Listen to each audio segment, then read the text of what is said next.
اللهم صل وسلم وبارك على سيدنا محمد. كنت قاعدة يا بنات لا ليا ولا عليا، وفجأة جه تليفون، قمت جري نطيت فطيت، عملت شقلباظ ان ابو مروان جاي يسلفت بنت ام اللي جابت امه. المهم ما كانش في جيبنا غير 10 جنيه. عملت ايه؟ سنيت السكينة وزي ما انتوا شايفين كده يا بنات جيت واخدة قشطتين من فخاد عمكم ابو مروان. المهم عليه خير بسم الله ما شاء الله، وحتة ليا مش عاوزة اقول لكم جبتها منين، بس هي برضو من ابو مروان. المهم ايه، ما احنا لازم ايه وشنا يبقى ابيض ومزهر كده قدام بنت سلفة ابو اللي جابت ابوه.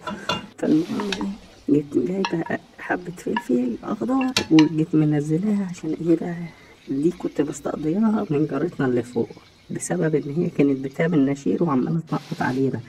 يلا حسبي الله ونعم الوكيل. فطلعت الواد مروان استقدرنا دي وحبة طماطم. طماطم ليه؟ طبعا البنات هتسألني ليه، أقول لكم عملنا صلصة تمام وعملنا مكرونة. والله عملنا مكرونة، لازم يبقى احنا الضيوف ما تاكلش وشنا. وحبة بطاطس استقدرناهم من جارتنا اللي تحت. بس ليه بقى استقدرناهم؟ عشان على طول فاتحين الباب كده، واحنا طالعين واحنا نازلين قاعدين ايه مراقبين الكياس، فقلنا لهم عاوزين بطاطس، قالينا ايه بنخلص، لا دي حبة كارتة كده عشان اكل الكلب. فكنت ناوي احطها لهم برضه، بس قلت لا الكلب هيجوع بالليل. المهم يا بنات الأكلة بسيطة وتخلص في 5 دقايق، وأنا كنت إيه قاعدة عمالة أفكر، بس الحمد لله فخاد أبو مروان سدت وزيادة.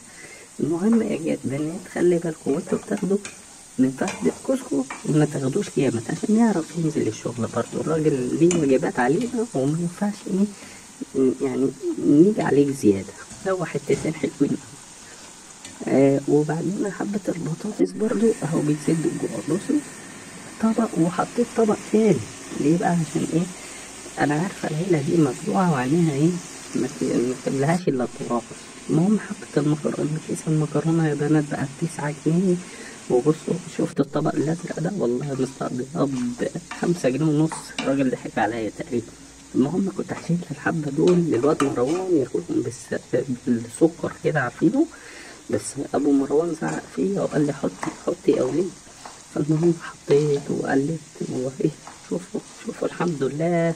المهم وشنا ينور ويزنهر قدام عيني، محدش ياكل وشنا. قعدت اقلب لغايه ما خدت اللون المحروي ده. والله كانت ريحتها مفحفحه مفحفحه، كان جايبه الدور التالت.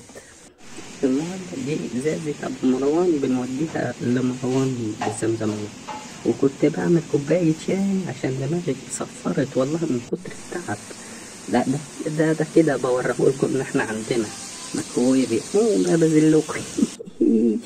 ودي الأكلة بصوا خلصت في مفيش في 3 دقايق، كنت مخلصة وقاعدة كده يعني ست. وبعدين بصوا شوفوا في خد أبو مروان وجمال والبطاطس والمكرونة، كلوا الأكل كله ولا سابولنا ولا حتة من فخاد أبو مروان. يلا حسبي الله ونعم الوكيل فيكم.